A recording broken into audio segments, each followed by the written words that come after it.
Muy buenas, el saludo de costumbre. Identificamos esta clase de Teoría Administrativa 2 correspondiente al jueves 13 de octubre del año 2022. En la última clase y de acuerdo a lo que nos pide el programa, vimos el tema del control presupuestal. Desarrollamos pues en clase algunos ejercicios de cómo se elabora el presupuesto, porque eso es lo que el programa nos pide. Dice, nos hablamos de los diferentes tipos de presupuestos y por supuesto, y luego pues hacer algunos ejemplos, que fue lo que hicimos en clase. Pero hay que considerar que tal y como nosotros lo elaboramos, el presupuesto parte de una planificación. Lo que quiero decir con esto es que para usarlo como herramienta de control, antes tiene que haber un sistema de presupuesto. Si no lo tenemos, difícilmente nosotros podríamos establecer un control porque no tenemos parámetros, no tenemos estándares de comparación. Entonces, lo primero que hay que considerar para tomarlo en cuenta como herramienta de control, que antes tuvo que haber habido una planificación presupuestaria. Cuando lo vamos a usar ya en el control, todo lo que tenemos que hacer es determinar en el momento de la comparación si los resultados que se nos han dado corresponden a lo que se había presupuestado. Valga decir que en un sistema presupuestario como herramienta de control, los controles no los hacemos al final del ejercicio, sino que lo vamos haciendo según el presupuesto se vaya votando, tal y como lo explicamos en clase, según el presupuesto pues se vaya desarrollando. Entonces, hay que entender que previamente debe existir un presupuesto. Entonces, cuando se usa como herramienta de control, vamos verificando, pues, después de periodos previamente establecidos, si el presupuesto va tal y como lo habíamos diseñado. De no darse de esa manera, tenemos que ir haciendo los ajustes correspondientes. En ese sentido, hay que considerar que también el presupuesto previamente elaborado en la planificación se va a ir modificando. Y se va a ir modificando de acuerdo a las circunstancias. Es decir, de acuerdo a los acontecimientos que en la vida real se vayan presentando.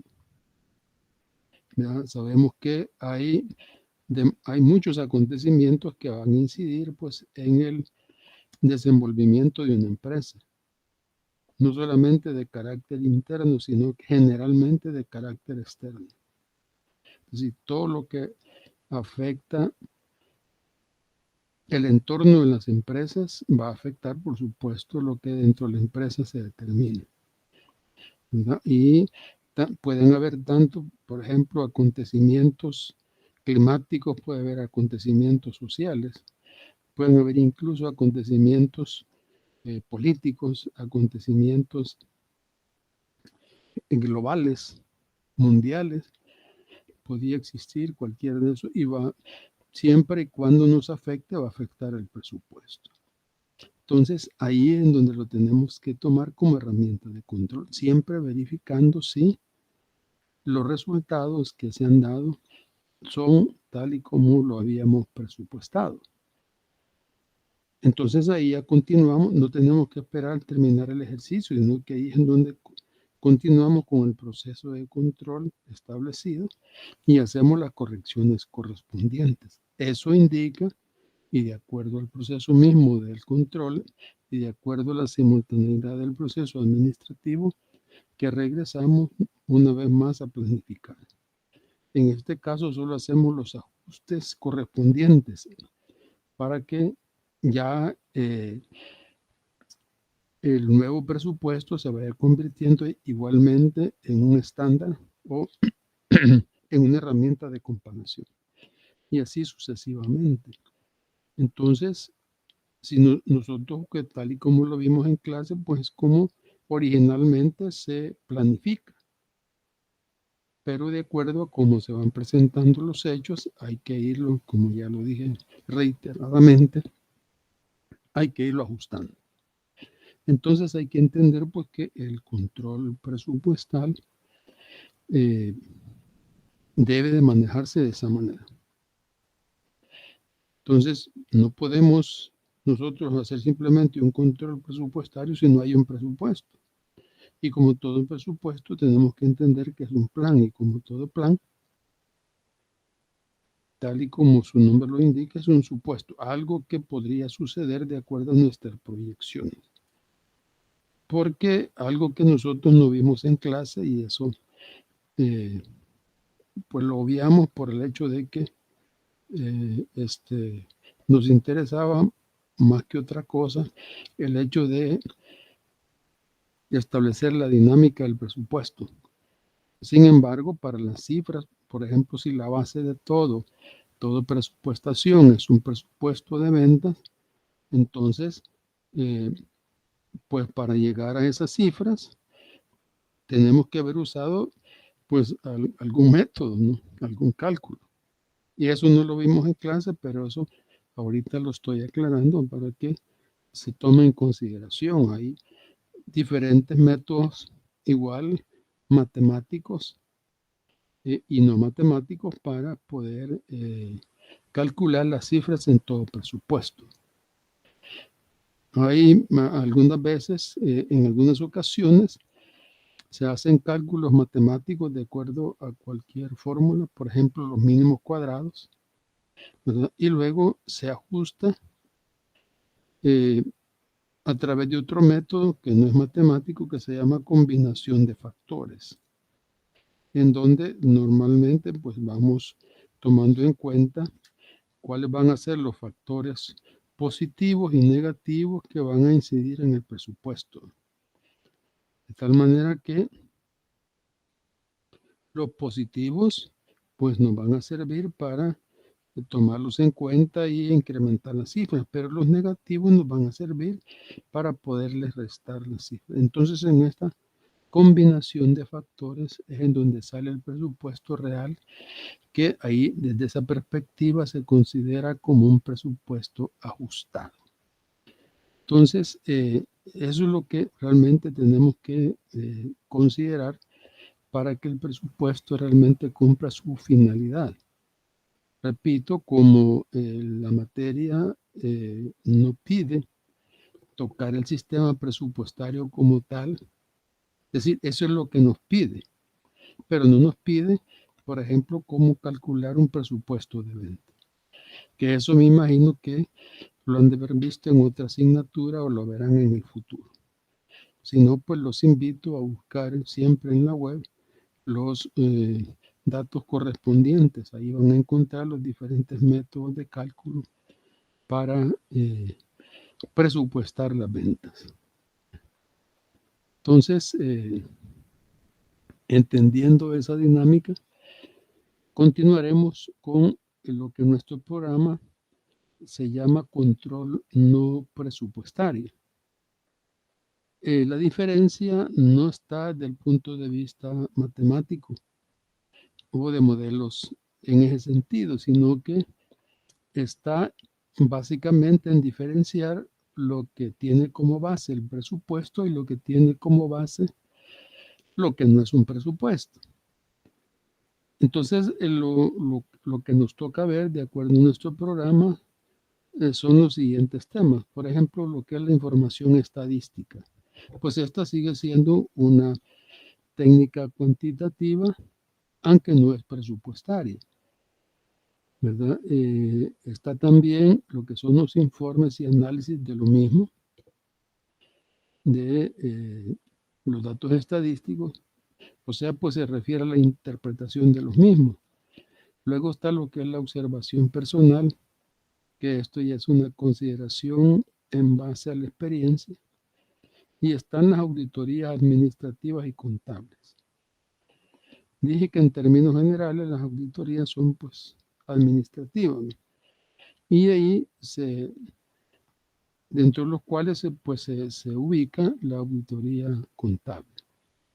Después vienen unas técnicas más conocidas, de los cuales ya se les ha colocado algún material ahí, que es la gráfica de Gantt, que pues igualmente las conocemos como técnicas de planificación, pero con el mismo uso que le estamos dando a los presupuestos, porque el presupuesto como tal es una herramienta de planificación. Igualmente la gráfica de Gantt es una herramienta de planificación, pero aquí la vamos a usar como herramienta de control para verificar entonces si lo que nuestros datos en el gráfico de Gantt de diferentes factores nos está dando los mismos resultados que se habían planificado. Después hay unas técnicas que creo que tuvieron que haberlas visto en la teoría administrativa 1, que se conoce como las técnicas de revisión y evaluación de programas, conocido como PER. En su oportunidad yo voy a explicar dónde se origina esto, por qué se le llama PER. PER significa, es un término en inglés que significa Program Evaluation Review Technique, o sea, técnica, como está dicho en su programa, de revisión y evaluación de planes o programas. Después está lo que es el punto de equilibrio. El punto de equilibrio, pues básicamente es otra técnica que debe de acompañarse o debe de usarse tanto en la planificación como en el control. En la planificación y de acuerdo a una estimación del ciclo de vida de un producto, nosotros podemos calcular más o menos en qué periodo del ciclo de vida del producto la empresa va a alcanzar igualar sus ingresos con el total de gastos, es decir, incluyendo lo que son costos fijos y lo que son costos variables. Y cuando se iguala, pues esos factores, o sea, los ingresos con el total de costos, entonces estamos en equilibrio. Entonces, pero igual lo planificamos con anterioridad. Y en el control volvemos a sacar el punto de equilibrio. Bueno, no lo volvemos a sacar, sino que estamos vigilando a ver en qué momento alcanzamos nosotros el punto de equilibrio para poder comparar si está pues tal y como se había planificado. De no ser así, igualmente tenemos que seguir con el proceso de control para hacer las correspondientes correcciones. Otro término que aparece aquí son los ratios, que básicamente son los mismos indicadores que pues conocimos en los estados financieros. Entonces, pues esos son lo que el programa nos pide en cuanto a los controles no presupuestarios. En cuanto a la información estadística es una herramienta que normalmente se maneja en las empresas. O sea, esto está dentro del quehacer diario. En las plantas industriales, por ejemplo, diariamente, y no diariamente, sino que en cada turno de trabajo se están sacando datos. Por supuesto, las máquinas se planifican de acuerdo a un rendimiento. Y de acuerdo a ese rendimiento es que se hace el pronóstico de la posible producción. Entonces, todo esto tiene que manejarse en datos estadísticos. Normalmente sabemos nosotros que los rendimientos de las maquinarias se calculan en base a tablas porcentuales, que por supuesto están establecidas en primer lugar pues, por los fabricantes, que nos dan, por ejemplo, en qué momento la máquina, en qué rango de producción la máquina estará trabajando en eficiencia, con la máxima eficiencia. Entonces, los datos estadísticos o la información estadística nos sirve para estar comparando todos los días si estamos alcanzando la eficiencia deseada. Entonces, en este caso, pues es un dato estadístico que se utiliza como estándar o como parámetro para poder establecer el control. Y como digo, todo lo que una empresa se hace y que puede reducirse a datos cuantitativos, es posible que la podamos manejar a través de una secuencia de carácter estadístico. Y de ahí pues se van a derivar los informes y los análisis correspondientes para, de la misma manera, hacer las correcciones indicadas. Y que siempre se tienen que acompañar pues a través de otras técnicas que complementen los datos estadísticos, y esta es la observación personal. Y como ya lo manifesté, para esto básicamente lo que se usa es la experiencia. La experiencia porque hay que saber qué es lo que realmente se va a observar. Entonces no solamente es de sacar datos per se, sino que también de observar, porque la observación nos va a permitir encontrar las causas de determinados comportamientos. Por eso, pues, que digo, a los informes y análisis se le tiene que acompañar lo que se puede observar. Por ejemplo, si una máquina está produciendo abajo de su rendimiento, pues habría que irla a ver para determinar qué es lo que está pasando. Y si nosotros observamos que hay una falla, por ejemplo, eléctrica, que hay una falla en la temperatura, todo eso debe observarlos. Y normalmente pues son los supervisores de primera línea, los encargados de cada departamento, quien deben de tomar nota de todos estos comportamientos, a través de la observación, porque hay que saber esto, que hay condiciones climáticas que inciden en el rendimiento tanto de los trabajadores como de las máquinas. Entonces eso pues tiene que observarlo el técnico, el supervisor, y para poderlo reportar, manifestarlo en datos que después se manejarán estadísticamente, y aquí aparecerán las razones por las cuales pues no se están alcanzando, por ejemplo, los rendimientos esperados. En cuanto a las auditorías,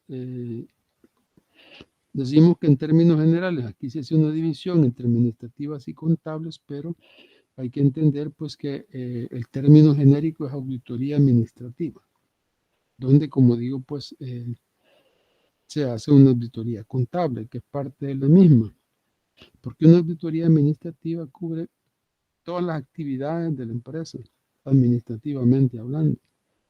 Entonces, van a aparecer o hay que auxiliarse de especialistas en diferentes áreas. Por ejemplo, como lo manifesté en clase, se van a necesitar psicólogos industriales que nos ayuden pues como a poder complementar o llenar pues esa parte del comportamiento de las personas. Necesitaríamos, por supuesto, auditores contables para la correspondiente auditoría contable. Necesitaríamos auditores para industriales, por ejemplo, para ver el comportamiento de materiales de las máquinas, etc. Y así pues una serie de especialistas. Como dije, en cuanto al gráfico de Gantt, ya les he colocado pues un material ahí, material para que para tener un adelanto de cómo hacerlo. En la próxima clase vamos a ver estas dos técnicas. Por eso quiero adelantarles en cuanto a la técnica del PER, que es lo que aparece acá. La base de la técnica del PER es otro método que se llama CPM, conocido como Control Path Method. Este método también, o esta técnica es conocido como el método del camino crítico, porque la base para hacerlo es una red que se elabora con dos elementos esenciales.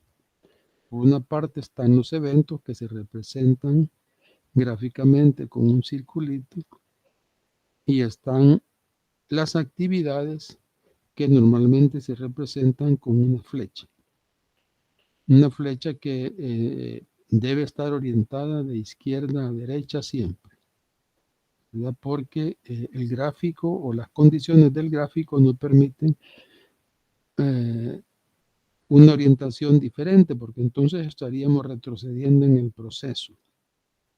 Entonces hay que entender, pues, repito, que esta red se construye a través de estos dos elementos.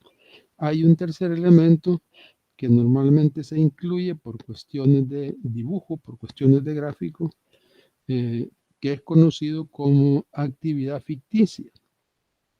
Únicamente es para poder establecer las relaciones de secuencia y dependencia de cada una de las actividades, ¿verdad? Cuando lo veamos pues en el ejemplo en clase, vamos a poder entender esto en lo que son las actividades reales y lo que son las actividades ficticias. Como tales, pues una actividad real consume tiempo y recursos. Y una actividad ficticia pues no consume ninguna de las dos cosas, ni tiempo ni recursos. Pero hay que agregar que dentro del gráfico, dentro de la red, el gráfico que se construye, cada actividad también se puede representar a través de los eventos, en donde el evento con que se inicia la actividad se llama así, evento inicial, y el evento con que termina se llama evento final.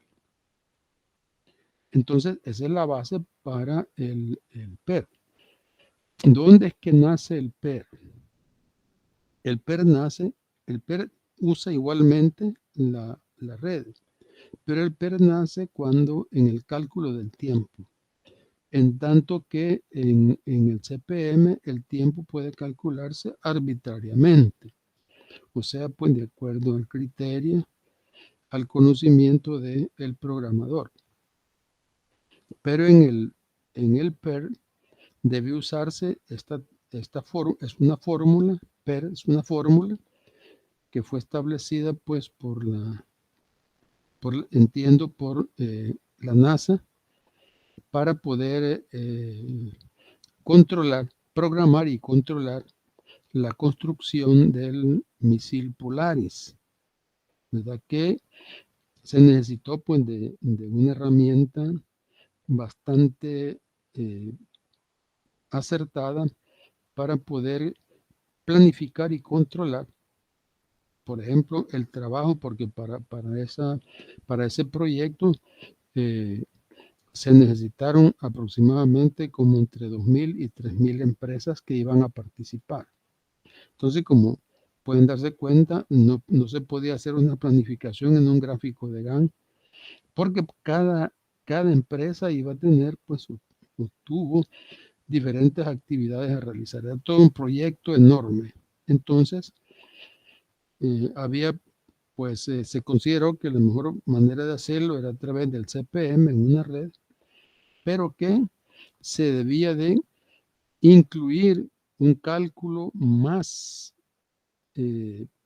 diríamos, como más específico para los tiempos, ¿verdad? Como digo, en el CPM los tiempos se calculan arbitrariamente solo en base a la experiencia del programador, en tanto que con la introducción de la fórmula PER y en este proyecto de manera específica, la fórmula estaba más o menos determinada así.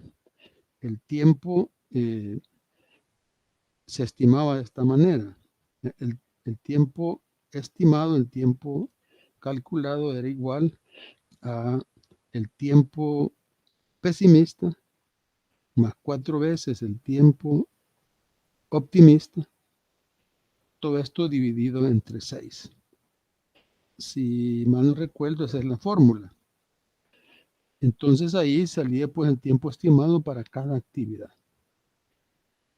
Y por el uso de esta técnica se le puso ese nombre de PER. Entonces aquí hay que entender que esta es la manera de cómo se calcula el tiempo estimado. Existe otra variante del PER que se llama PER costo. En esta fórmula del PER, el PER como tal, estamos calculando el tiempo. En cambio, en la fórmula del PER costo estamos calculando el costo, pero la fórmula es la misma, ¿verdad? La fórmula es la misma. Entonces, vamos a hacer estos ejercicios en clase para que se puedan entender, porque pues a través de esta clase virtual no nos es posible. Para el gráfico de Gantt sí les pusimos ahí pues un video y posiblemente les pongamos un video posterior si es que existe del PER. Igualmente, en cuanto al punto de equilibrio, ya lo expliqué, que el punto de equilibrio pues únicamente nos sirve para calcular en qué momento la empresa va a igualar sus ingresos con el costo total. ¿Por qué razón es que se tiene que hacer esto? ¿Y cómo es que esto se controla? Pues simplemente para que la empresa pueda saber en qué momento ya está obteniendo beneficios. Porque antes del punto de equilibrio, como se podrá entender y lo vamos a ver en clase, pues solamente hay pérdidas.